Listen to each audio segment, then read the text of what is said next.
What's up, gamers? We are back with some more modern action, and this time we're showing off some mirror match. It's been a while since we've seen some mirror matches, and been a while since we've seen these two decks in action. Well, this deck, right? Izzet Twin. If you've been looking and watching the channel for a while, you'll know that as decks go, the hype around Izzet Twin was very high post-banning, like especially in that kind of January, February time period where people were trying to figure things out, trying to see, is this a legitimate deck in Modern? Is this a top-tier deck like it was back in the day? And everybody found out real quick, it is not. It is a very fun, very cool tempo-based deck that exists. If you are a good pilot, you can perform well with it, get some wins at your LGS, do well in an MTGO league, but it is not going to be a tier 0 deck. It's not going to be the best deck in the room. There are better decks out there, but it is so much fun to play. It's cool to be able to see it in action here. I'm sure there are people at your LGS that will pick it up from time to time. But yeah, it's definitely a cool one here. So we're going to see how these players go. What slight variations do they have in their build? Because there is a little bit of flexibility within the Izzet Twin. But we've kind of, as a collective modern community, have decided that, hey, cards that are really good are things like utilizing Snapcaster Mages, right? Because you're just kind of a blue-red tempo deck, so we can kind of get double value out of our lightning bolts, out of our counter spells, things like that. We, of course, have our Deceivers, just the 4 of, as well as the Splinter Twin package. Every now and again, you'll see like a one of Pestermite or so in people's lists. The other variation is the Thundertrap Trainer that we're seeing utilized now. That, of course, gives us that top 4 reveal. Let's pick a non-creature, non-land card from among them, put it into our hand. So again, as a tempo deck, we want to utilize our resources appropriately. So 2 good cards in that list of 4 right there. Of course, right there, Flame of Venor and Counterspell. I love the choice of Flame of Venor, especially because there is a Tamiyo in hand. So this gives us kind of that potential to flip Tamiyo on a turn, but also gives us a little bit more reactionary ways to kind of mess with our opponents and deal some damage. Now, we do have the life totals up at the top, like we do every single week and every single match that we showcase, but one of our players was nice enough to have their phone out. There is a little discrepancy that does take place in the match, though, with the life totals on the phone based on what we're doing up here. So see if you can follow along and see where the discrepancy popped up there. But so this is going to be exciting to see as these players try to utilize. There's another little unique card that we're seeing in hand that we'll see if we get to and talk about. But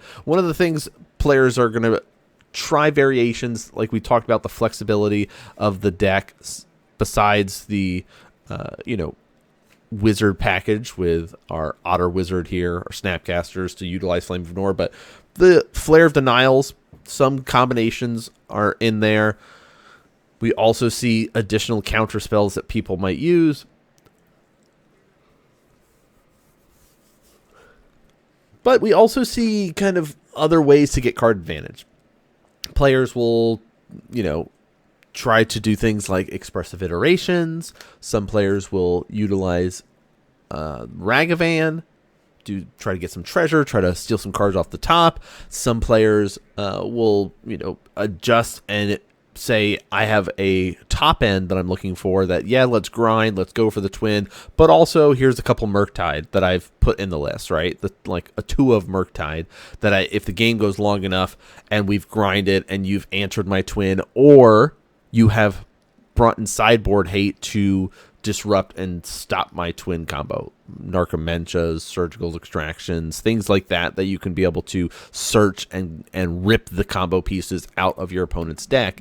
Then you have a backup plan with Murktides where you can be like, all right, cool, here I can win instead of relying on the 1 power Thundertrap Trainers, the 2 power Snapcaster Mages, and going for like a Snap Bolt Snap to try to close the game out. So I definitely like that idea.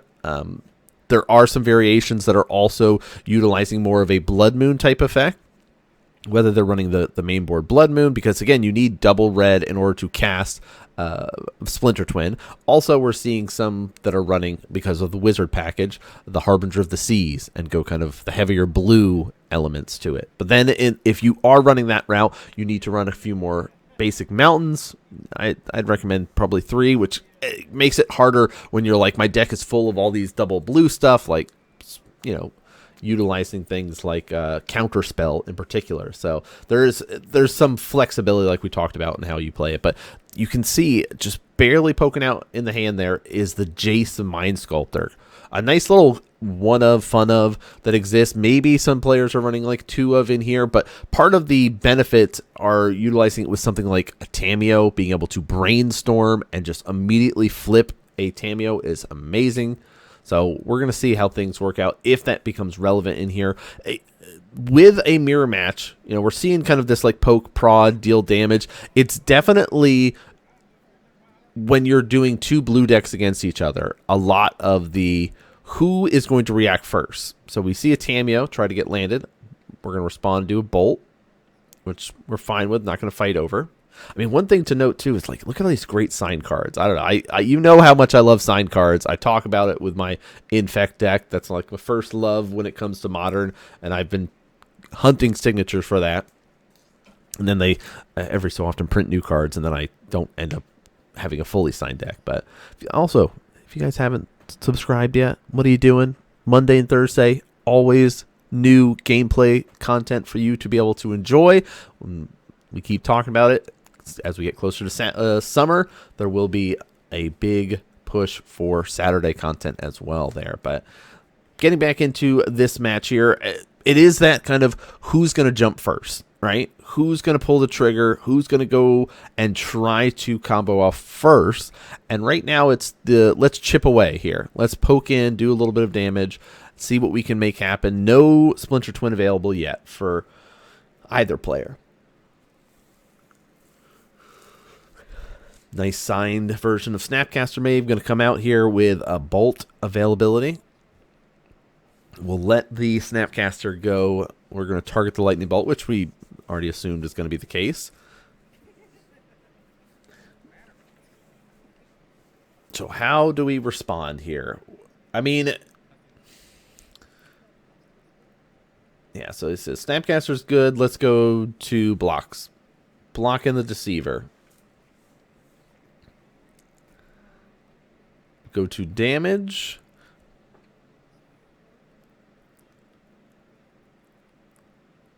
Now we're going to try to do the flame here. We do have the wizard, so we get to draw cards and deal 5 damage. I mean, the 5 damage, like, you might want to save it for Deceiver, but this also lets you keep your Deceiver. A block plus a flashback of the Bolt just clears up our Deceiver. So, yep, there's the flame. Modes, targeting, deal 5 damage, deal, and draw 2. Now, Flame Menorah, really great card. You know, the Destroy Artifact, very relevant. And let's bolt that.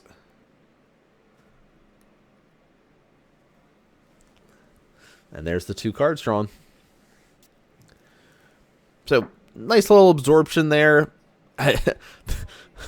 Our twin player on the left throws me for a loop with their graveyard. We've got it set up here that their exiled cards are face up and their graveyard is turned to the sideways, which I'm the opposite way. And I feel like most players are. Like, your exiled cards are turned sideways, but maybe, I don't know. You let me know. How do you set up your graveyard in your exile zones? All right. Another Thundertrap Trainer giving us some more tools to use here. Yeah, there we go. Looks like we are going to be grabbing, well, debating about what to grab. Now, there is a little bit of glare. Every so often, we'll put the table too far to the right at the shop, and that one overhead light just, like, beams down at this one spot there. So, yeah, you see just boom right there at that glare. But that was a Sink into Stupor that we did grab off of that there. So that'll be going to hand for us. And then sort of the pass it on over. Setting up Preordains. Very useful card. Do you think Ponder is good enough to, or not too good, I guess I should be preferencing, to be unbanned? I know we're waiting until like September before the next big ban announcement for Modern, they said. The way it's set up is, yeah, there's going to be one in the summer. the RCQ and all that, but like unless there's some big glaring thing, we're not trying to shake things up too much. You know, Wizards made this whole big announcement. You know, it like September's a long time to wait before we get potential unbannings, which I guess I can see them like want to really. I feel like we've been in this continual loop since Modern Horizons 3 last summer of like, okay, we understand there's all these broken stuff. We're still in the trickle down, figure out is the meta stable enough yet? And we go, all right, cool. Nadu was a problem. Bam that. Awesome. One Ring, a problem. Ban that. Amped Raptor, a piece from Energy, a problem. Ban that. All right, we've gotten all these bans. Unban these stuff. Let's see how things stabilize. And immediately we go, oh, yeah, Underworld Breach plus Mox Opal is a problem. Now, I've been seeing some lists run around of, oh, there's the Jace. I've been seeing some lists run around of the people trying to make some more dumb Mox Opal decks. Jeskai Ascendancy in particular is one of those. So that's, you know, a thing right now. So I think people are really trying to get Mox Opal banned again. I don't know. We're gonna see a fight happen over here. Jason Mind Sculptor resolves. We'll try to do some brainstorming, go for that negative ability, and a bolt comes down to try to shoot our Jace. So we're in the big wizard battle. I love it. We'll attempt to hit it with a Spell Pierce, and that will be good to go. So saves the day here. I mean, there is the potential like for force negations and stuff like that to be used. But if we weren't going to try to force a negation the Jace initially, I think that we're kind of feeling all right with the Spell Pierce there. So, yeah, Lauren revealed. That's another one, depending on how many people are running that. If you're lighter on the lands, right? If you're like 18 lands or something like that, plus 2 Sinks to Stupors, like 20, but that's really, most of the time players aren't utilizing Sink to Stupor unless they have to as a land. So, you know, you need to run Lorien Revealed. If you're heavier on the lands, like you're running just 20 lands straight up, you don't necessarily need the Lorien Revealed, and that gives you, again, more flexibility within the deck. So, all right, chipping away. Yeah, so there was 1 point of damage that went through a little bit. Oh, I'm getting spam. People are spamming this. Hey, you want to go play some TFT? New set just dropped. Anyone else into the auto battlers? Oh, hey, Tamio got played. Brainstorm. We talked about the flip. It's happening.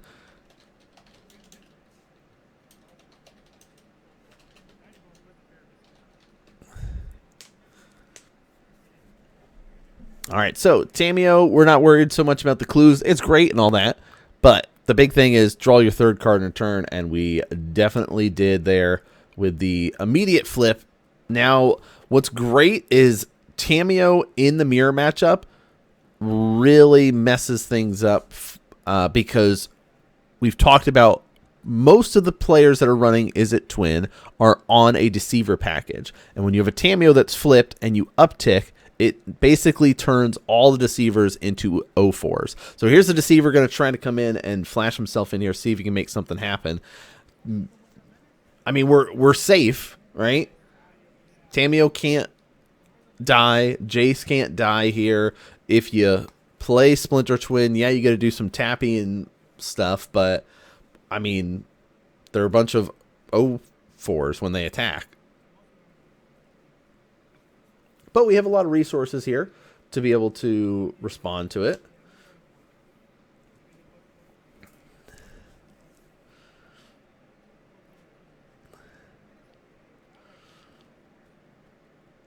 Yeah, it looks like the debate on do we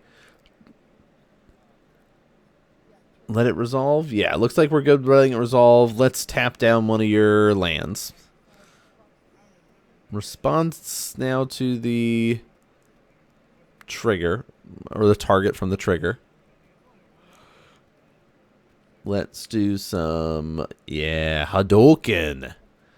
Lightning bolt coming down. We're going to blast that Deceiver, and then we're going to do a Snippety Snapcaster Mage coming out here.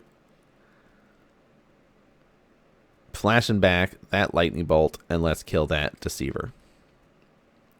Still had 2 mana left there. You saw that, like maybe the potential for a counter spell, so we had to kind of respect that, but not really able to make anything else happen.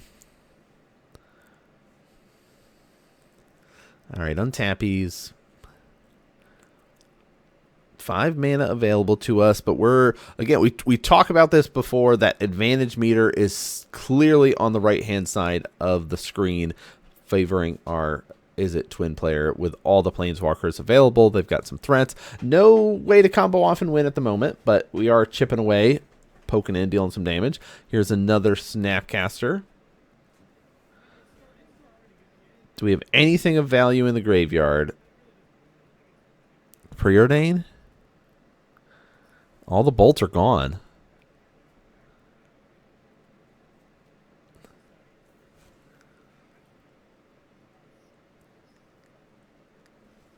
Sacrifice Thundertrap Trainer. There's the Flare of Denial.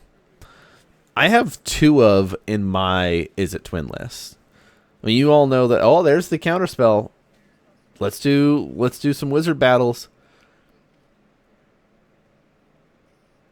Oh, we did have a bolt left. All right. That's true, because we tried to kill the Jace the first time, and that caused the big fight. All right. End step, do some fetching. Down to 10. Yeah, I like the signed Deceivers, the signed Snapcaster.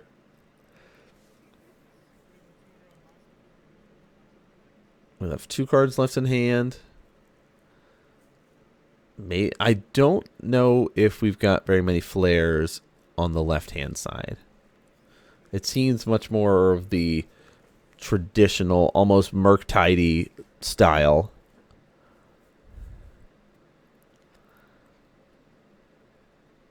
I don't know. If any Twin players are out there, let me know. Are you more of a fan of the Lorien lower land count or not? I still am not a fan of that. But also, like, I love me a good land go deck, so I don't necessarily need to be running light lands just to hit them off of things like Thundertrap Trainer, hit this Sink to Stupor that I can then use as a land, or Lorien Revealed, do that. I don't know. All right, chipping away, more damage coming through. Yeah, we don't, like, again, we're running low on resources, but that's where things like Thundertrap Trainer and stuff come in, hopefully allowing us to be able to hit something nice. Land, Flame of Nor, that's great. Flare of Denial is great. So I like grabbing just the Flame of Nor here.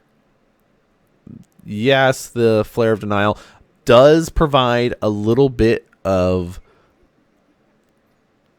you know, threat level to it, of just like, oh, I have a free counterspell in my hand, I can tap out.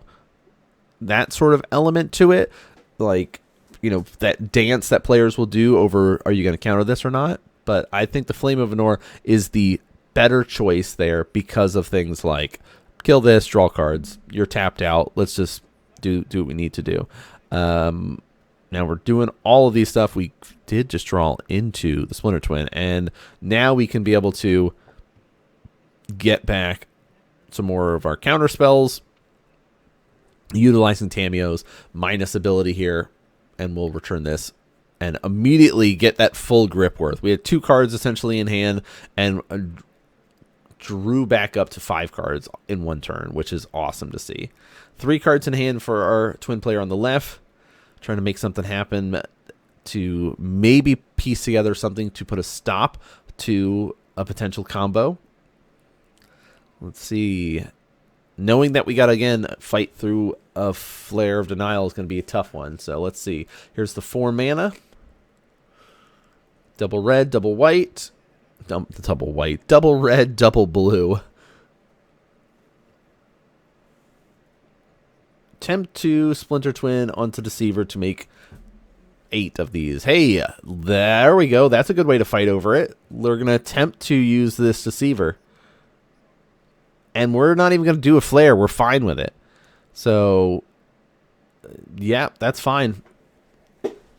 I like that. We're going to try to put a stop to the combo here. 2 cards left. Is there a counter spell? Doesn't matter because we have our own Deceiver and a Flare backup here. So even if there was a counter spell, we get to then untap our Deceiver, combo off, and protect it with Flare of Denial. So a little bit grindier first game out of this best of 3 series between these 2 players. But that, you know, sometimes that is what it is. Let's see how game 2 goes. Will a player be able to, you know, set up a little bit more, be more aggressive on their plays? Like we talked about it, that game was very much of a player was able to just kind of take over the board state and kind of run away with things. We'll see if that's going to be the case in game 2 now that our player on the left is going to be going first here. Starting off with the Surveil land, keeping it on top, passing on over.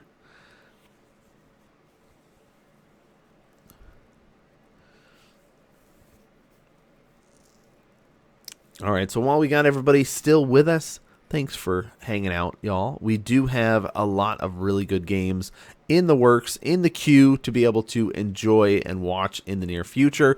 Of course, we got some Necro Dominance lists. We've got some Hardened Scales, some Yogg, some Energy Control, some Blue-White Planeswalker Controls, Tiles decks, some Miracles, Knight of Reliquary decks, some Jund Saga, some Izzet Eldrazi, some more Blink decks, the Orzhov Blink style, the Ketramos decks that exist out there, Ruby Storm as well. So a lot of great games in queue for you all to be able to enjoy.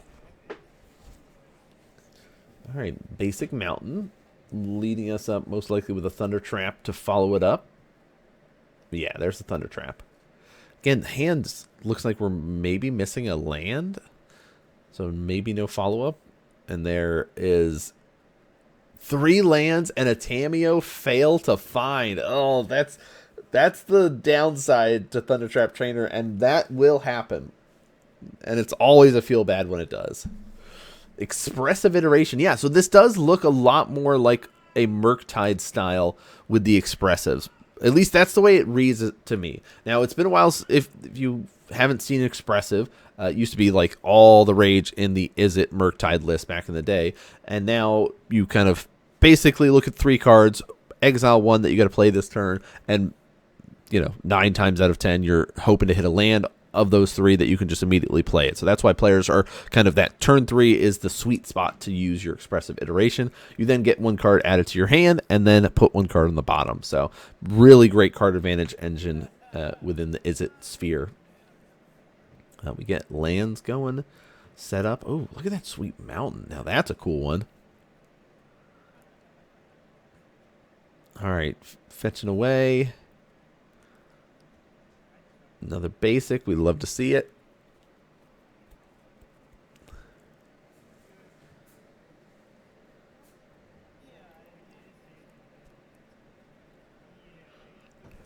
All right, what do we got here? Flame of Anor, Deceiver. This is such an interesting way to go about things. Like, we're so aggressive. I mean, this is the end step of our player on the left's turn. But we missed the trigger. We didn't tap down one of the lands, which could be very relevant if there is like a double counterspell war, or so, you know, like a spell pierce or so, you know, like some sort of situation like that. But player on the right is all about kind of getting the beats in when they can, and then kind of following things up from there. Yeah, Steam Vent's coming out. Oh, I don't agree with the tapping it though. All right, we're gonna attempt to Deceiver. Sneaking it in, gonna tap down probably the Surveil land. Try to cut them off of the double blue.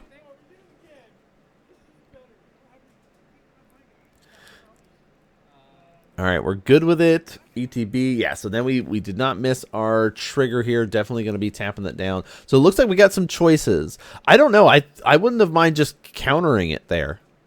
Maybe we're hoping to counter the next thing. Ooh, okay. So this is probably why we're trying to do some fighting over it and into the Flood Maw. Let's just kind of bounce that back to your hand. Play. We're going to play the delay game.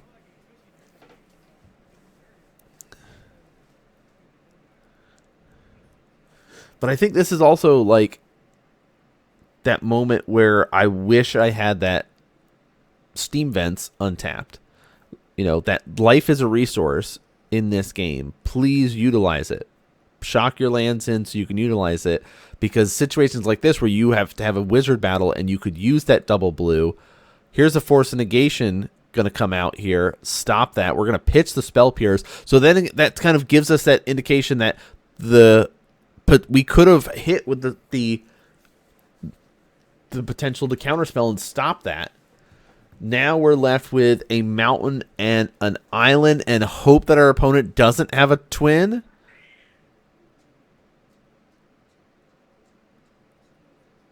No, they do. They do. There's the Splinter Twin. Oh, man. If we had just shocked that in, we would have been safe. Whew. That's it. That's quick.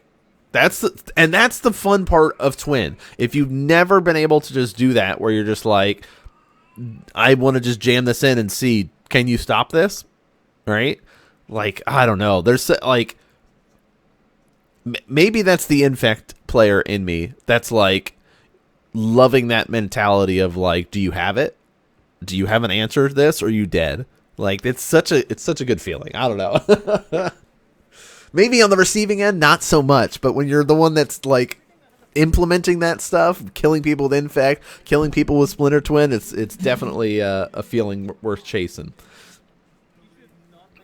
It doesn't always work though. Like I'm much more of the conservative side of things of like chip damage with Infect, and then I'm like, okay, I have enough tools to fight over it. Let me go for it. Same kind of deal with Twin, where I'm like, okay, I've got the counter spell back up, and I've got these spell pierces, and I've got these other things. Let me try to fight and try to get the combo. But there are many games that I've played where I'm just like, shrug, jam it.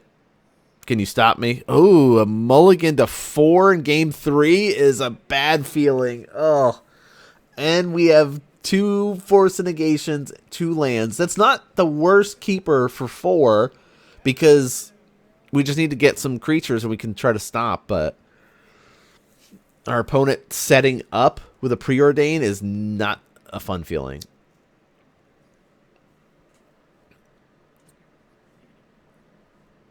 Yeah, look at that sweet signed island. Dang.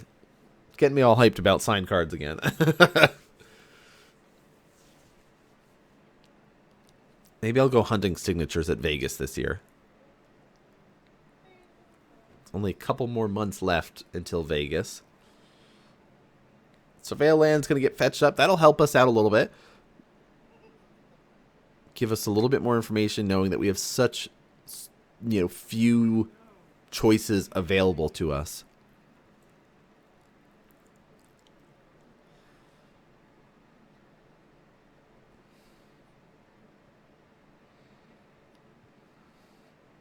All right, Steam Vents. Ooh, that's really nice. Tamiyo is going to be really good. It helps us to get some clues, try to get back into it, and really set ourselves up. All right. Are we doing another setup turn, though? Steam Vents, shock it in. This isn't the time for Expressive, because we want to hit Expressive on the following turn. But a nice Steam Vents into the Lightning Bolt is really useful. That gets rid of our opponent's plan of relying on the Tamiyo. So this kind of sets us up that, all right, they're still left with 2 cards in hand. They were really hoping to stuff. And there's the Expressive. So a great setup turn. Looks like I like this. I like the feigning of doing it. I don't like using the Flare of Denial here. Knowing that like our opponent's trying to combo and win, we want to try to interact and stop that. But there we see 1 to our hand, 1 to the bottom, and a Surveil land as our land of choice. So we don't get to do anything else this turn other than just get information and prepare for the following turn, but we're kind of perfectly safe. Well, we hope we're perfectly safe, right? Who knows? Our opponent could have kept a Deceiver and Tamiyo 2-land hand or something like that, right? And a Splinter Twin. Like, it could have been a crazy all-in keep there, but it is not the case. At least no Deceiver coming out at this point. But, you know, saving it for the following turn is also important, too, if they had it. Thunder Trap Trainer going to come down. Try to utilize and find something, and guess what? We get a whiff. Oh, whiffs on both sides of the table. That is exactly what you will see with Thunder Trap Trainer, though. Snippety Snapcaster Mage coming out.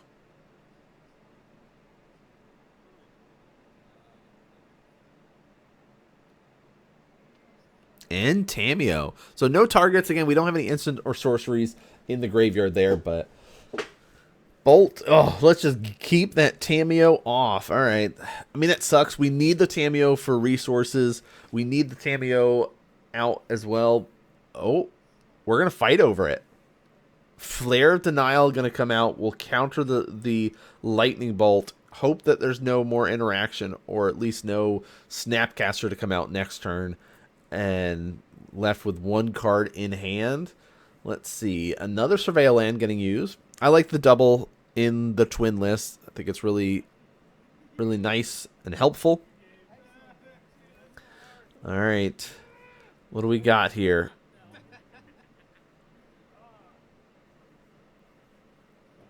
Checking the top.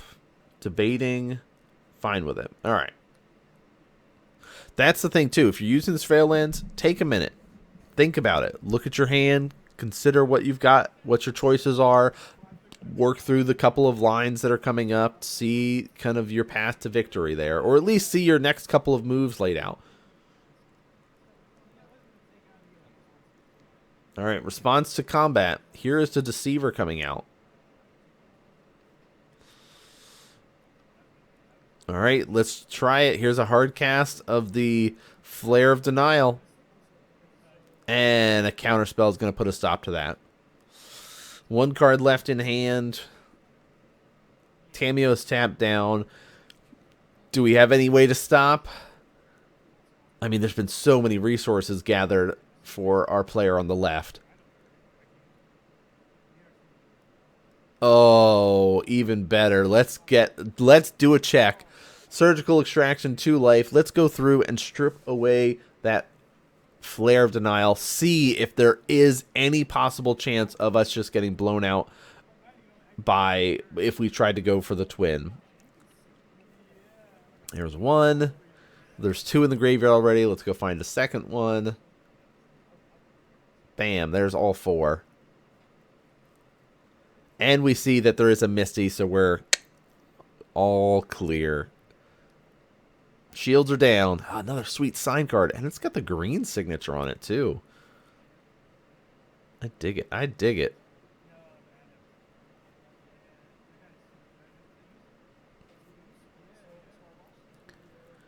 All right, untappies. Upkeep and draw.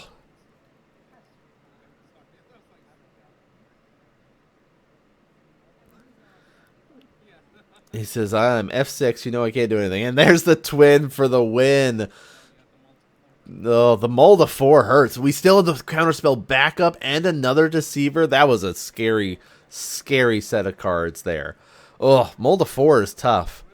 I think, you know, both players played well this match. We got to see a kind of longer, drawn-out Game 1. Game 2 and 3 were very aggressive, very explosive there. So I think this is a great showcasing of what Splinter Twin is able to do. We got to see kind of the long, grindy, tempo-y based things, gather resources, try to go for it, where the first, you know, Game 2 and 3 was the explosive. Let's jam it in. Let's see if we can let this resolve and just get the victory there. And we were able to wrap it all up there. So in a match of twin versus twin, twin comes out ahead. But that's going to do it for this episode. Thanks so much for tuning in and watching, everybody. And I'll see you all next game.